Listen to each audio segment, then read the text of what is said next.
أعوذ بالله من الشيطان الرجيم بسم الله الرحمن الرحيم الله لا إله إلا هو الحي القيوم لا تأخذه سنة ولا نوم له ما في السماوات وما في الأرض من ذا الذي يشفع عنده إلا بإذنه يعلم ما بين أيديهم وما خلفهم ولا يحيطون بشيء من علمه إلا بما شاء وسع كرسيه السماوات والأرض ولا يؤوده حفظهما وهو العلي العظيم. ترجمہ کنزُل ایمان. اللہ کے نام سے شروع جو نہایت مہربان رحم والا. اللہ ہے جس کے سوا کوئی معبود نہیں. وہ آپ زندہ اور اوروں کا قائم رکھنے والا. اسے نہ اونگ آئے نہ نیند. اسی کا ہے جو کچھ آسمانوں میں ہے اور جو کچھ زمین میں. وہ کون ہے جو اس کے یہاں سفارش کرے بے اس کے حکم کے. جانتا ہے جو کچھ ان کے آگے ہے اور جو کچھ ان کے پیچھے. اور وہ نہیں پاتے اس کے علم میں سے مگر جتنا وہ چاہے. اس کی کرسی میں سمائے ہوئے ہیں آسمان اور زمین اور اسے بھاری نہیں ان کی نگہبانی. اور وہی ہے بلند بڑائی والا. ترجمہ کنز العرفان. اللہ وہ ہے جس کے سوا کوئی معبود نہیں. وہ خود زندہ ہے دوسروں کو قائم رکھنے والا ہے. اسے نہ اونگ آتی ہے اور نہ نیند. جو کچھ آسمانوں میں ہے اور جو کچھ زمین میں سب اسی کا ہے. کون ہے اس کے ہاں اس کی اجازت کے بغیر سفارش کرے.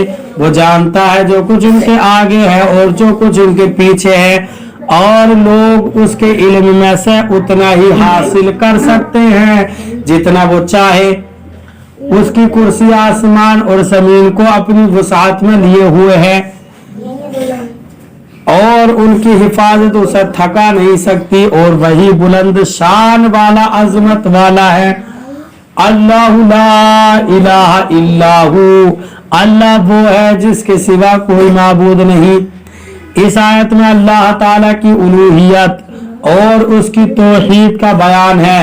اور اس آیت کا خلاصہ یہ ہے کہ اللہ تعالیٰ واجب الوجود اور عالم کو ایجاد کرنے اور تدبیر فرمانے والا ہے.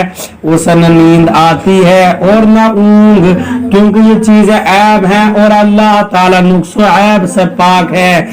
آسمانوں اور زمین میں موجود ہر چیز کا وہی مالک ہے اور ساری کائنات میں اسی کا حکم چلتا ہے.